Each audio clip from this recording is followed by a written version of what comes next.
Today we've got some more updates on Hurricane Lee, of course, and how it is impacting cruises that are running up in the northeast right now of the United States. We've got big news coming in from Delta, some changes to their loyalty programs that I think are really very telling of what is coming to the entire travel industry. We've also got big news from Princess on several fronts. Lots of things to talk about. So let's go ahead and get started.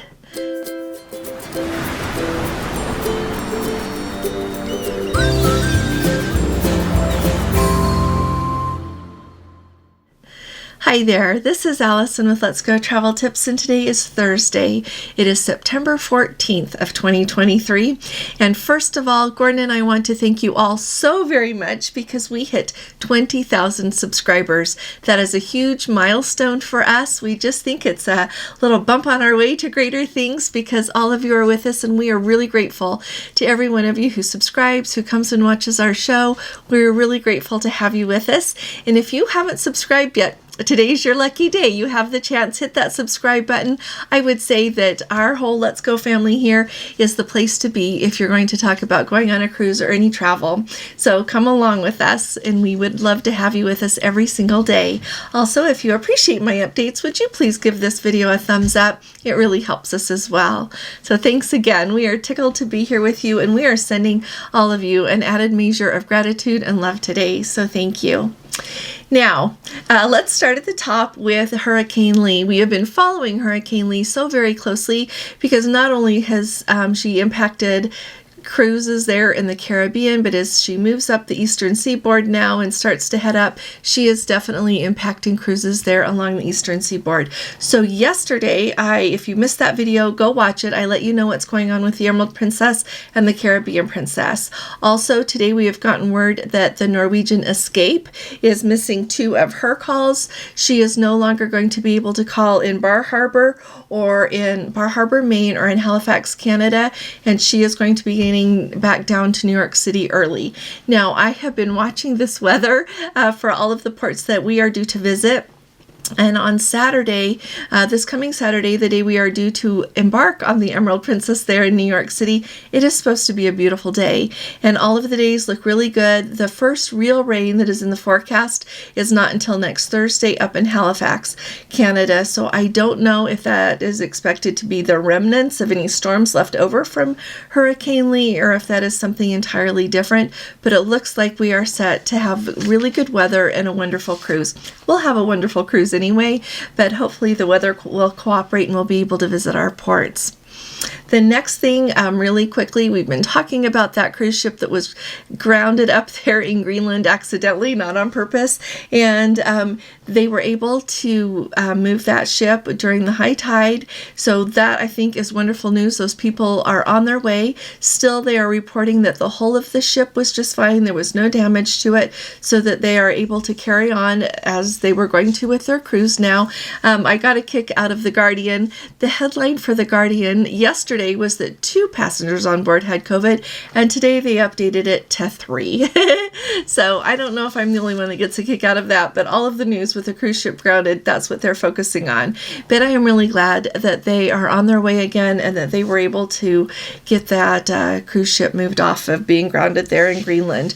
I thought it was really interesting to know that they were pulled to freedom there by a fishery research vessel at high tide. So I love how all of these cruise ships and all of the other kind of ships, no matter where they are, kind of pitch in with what each other needs whenever they can. So really big news coming here from Delta Airlines. You have noticed, I am sure, that in lots of different sectors of our economy, loyalty is kind of being rearranged a little bit as places try to earn more money, try to recover from COVID, as they say, all of these going on. Well, Delta is making a really big change with their loyalty program.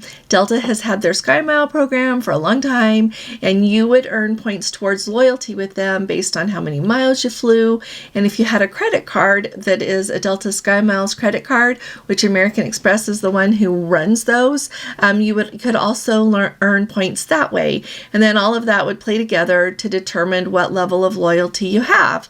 When does that come in handy? It comes in handy when you're standing at the gate and they say all of the so-and-so members board the airplane now. And so people who were diamond, people, it just depends on what level you're on. And of course, the highest levels get to board first. That's one time that it plays in. Another time that it plays in is if you're going to visit the lounge.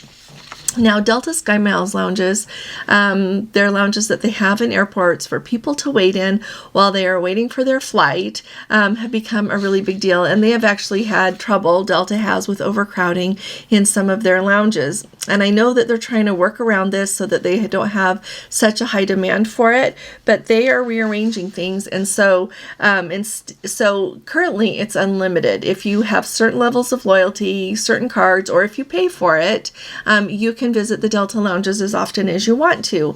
But starting on February 1st of 2025, American Express Platinum holders and American Express Business Card holders can only visit those lounges 6 times in one calendar year, unless they spend $75,000 in a calendar year. Then you can go ahead and visit more than those 6 times. If you have the Skymiles Reserve card and the Reserve Business Card holder, you can go 10 times a year, unless you spend $75,000 in a year on that credit card. So they are really upping what you have to do if you want it to be unlimited. If you want to, you can also buy a membership to go to those lounges for $695 a year. Okay, so that's a big change coming to the lounges.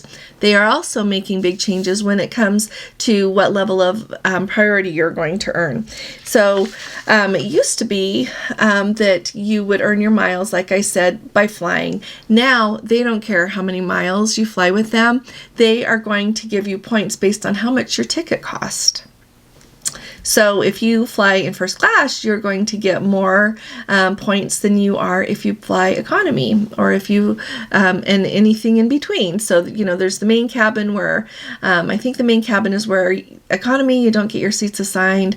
I'm not sure. It depends on where I'm going, if I want to have my seats assigned or not. If I'm going by myself, I generally don't pay for that luxury of having a seat assigned. Sometimes on really long haul flights, Gordon and I will pay to be able to pick our seat, because then we can sit by each other.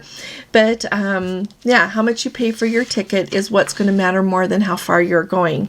And in addition to that, they are changing how you earn points and how those apply to your Skymiles. So if you have a Skymiles Reserve card or a Reserve Business Card, for every $10 you spend on that card, you're going to get 1 medallion qualifying dollar. If you only have, as they say, the Delta Skymiles Platinum card or the Platinum Business Card, you get 1 qualifying mile, one medallion qualifying dollar. You get 1 of those for every $20 that you spend. So basically, you earn miles twice as fast if you have the Reserve card. You are also supposed to be able to, with that Reserve card, to get upgrades more easily. I don't think you do. And I don't know if it's because so many people have the Reserve card now, or if it's because you don't. But I have noticed that the number of upgrades I get since I signed up for that card is no more than I was getting before.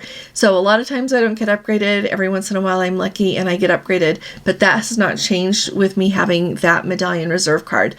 So far, I don't think it's worth it. I'll just be frank with you. I'll let you know when in March, when my time rolls around again, to pay for it if we decide that it was really worth that $595 or not. But they have new status requirements. So if you're going to be silver with Delta, you have to have 6,000 of those medallion qualifying dollars spent.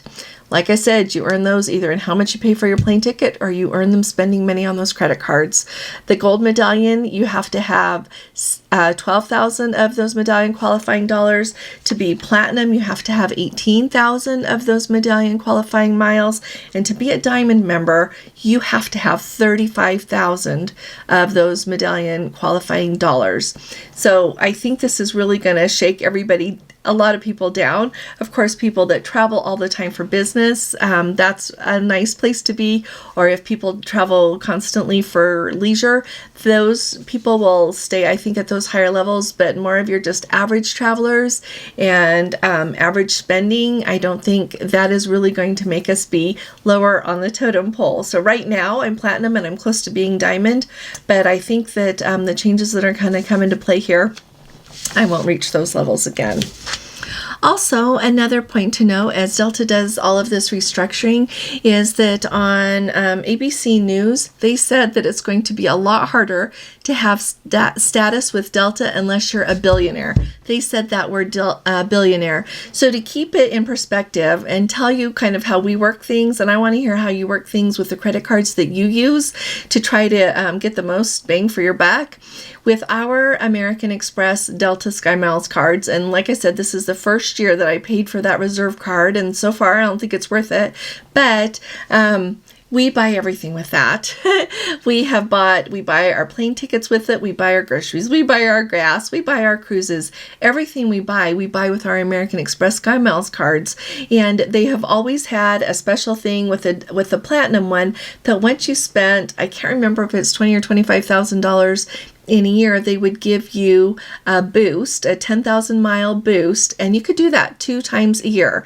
We didn't always get that, but if you travel very much, and if you put everything that you buy in your life on it, you can get there sometimes. And so that is what we have historically done. But now with the changes that they've made, I don't think we're going to ever get there. And I have had status with Delta since about 2006. And so 17 years. For 17 years, it was about the time in 2005 was the first time that for a summer program, our son went to MIT. Ever since then, I've been going there very often and everywhere else that we travel. And so with using the credit card and using getting miles for everywhere that we flew, we were able to do that. But now I don't know that I will ever even get gold status with Delta, and it makes me really sad. So this is exhibiting one more time that really they don't care about loyalty. They don't care about loyalty. They care how much money you spend. You're just a number. You're not a person who chooses to fly with them. You're just a number. If someone spends more than you on their credit card, then even though that you have been flying with them, telling your friends that they are a good airline, they don't care anymore. And so what it tells me is that I am going to start doing my due diligence a little bit more. It's really convenient a lot of times that Delta will fly. Salt Lake City is a hub for Delta. That is one of the reasons that we started flying with them so much, because they go where we want to go, and they usually go directly there or have good routes to go there. But you know what? From now on, I'm going to check other airlines more closely. And if I can save a few dollars, I'm going to do it. I'm not going to worry about being so loyal to Delta because they're not being loyal to me. Tell me what you all think in the comments, okay? Of like what it means to you, what you think we're doing here, okay? Thanks. Oh, and here's the thing that I'm thinking, and I want to know what all of you are thinking about. I know that JetBlue just recently made some changes to theirs as well, their loyalty program. And as we see things across the board, really the airlines are looking for ways that they can regulate the use of their product more fully, like however they want to, and they are also trying to make it so that people will spend more money. They want to earn more money, and that's what we're seeing with the cruise lines a lot. As we look at the fares for 2025, you will notice if you went on a cruise to Alaska this year, it's up for 2024. And then you look at 2025 and it is even more. Things are going up an awful lot. Historically, we love to think that everything is going to go down. But, I think we're in this really unique time. I've been reading about, black swan events, these things that come out that are unlike something that's happened before by a unique set of circumstances that happen.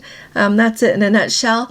And I'm wondering if we're heading towards that a little bit with travel, maybe with pricing on not only travel, but a lot of other things. Tell me what you all think in the comments below with you. I probably think about this too much, but I have a lot of plans, and I know that you have a lot of plans. So I try to think about it so that we can be ready for things and so that we can take advantage of going when we can. Another really important story out there is Yorktown. A few weeks ago, maybe a month ago, I let you know that some of the people in Yorktown were voicing some disapproval of the plans of the people in charge of the city there to let Princess Cruises come to Yorktown.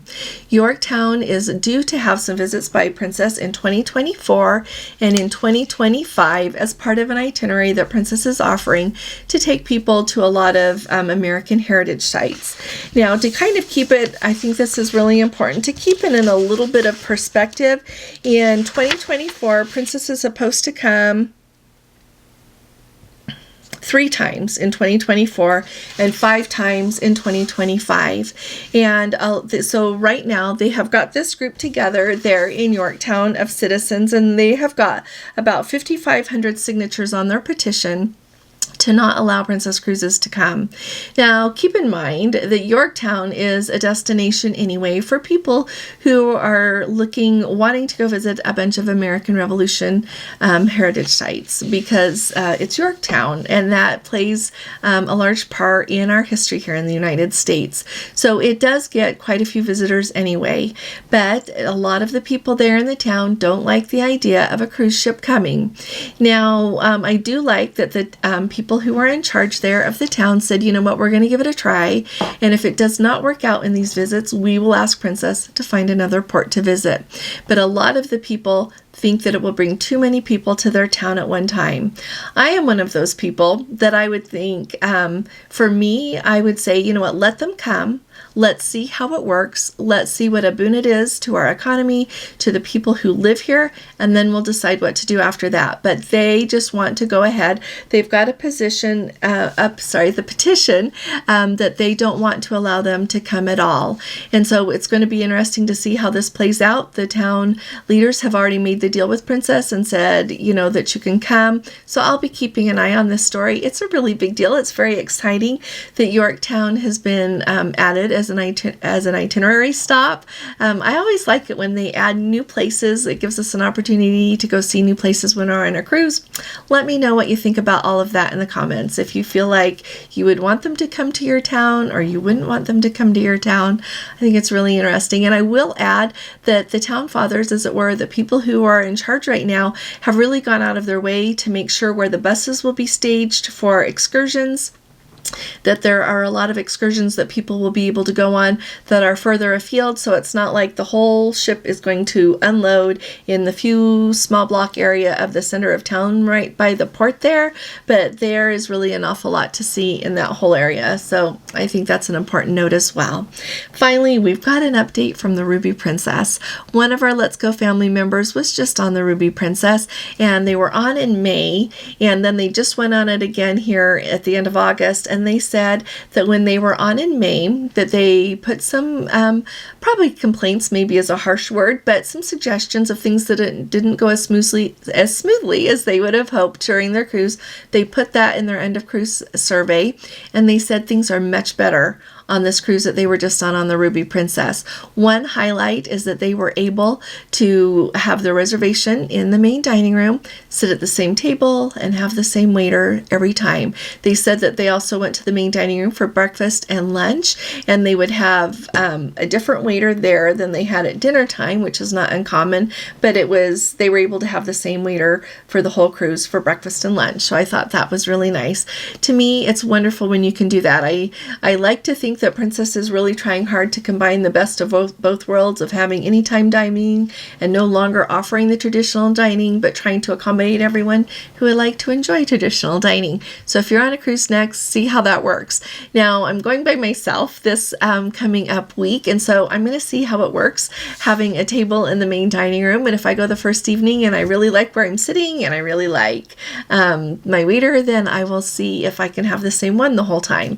I'm looking forward to that. There's the Salty Dog Gastropub, and I think that's a casual dining, so I might give that a whirl. The only other casual dining that I'm sure that they've got, it looks like, on the Emerald Princess deck plans is the Vines Bar there, the Vines Wine Bar, and I don't probably won't try that since I don't drink wine.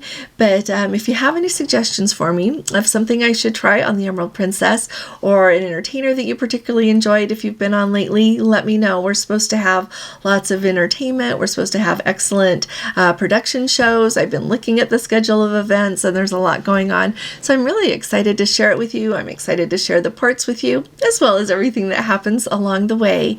So mark your calendar to come with me. Tomorrow afternoon is when I'm flying to New York, and I'm staying at the iconic TWA airport there, TWA hotel right in the airport there. It's in Terminal 5, and so that's going to be fun to show you. Thank you all who recommend that to me. If you have any other recommendations, please put them in the comments, as I'm sure it will help way more than just me. And I look forward to talking to you all again really soon, and thanks for being here with me today. I should say that first. Thank you. I will be talking to you all again really soon. You all take really good care. God bless you. Love you. Bye-bye.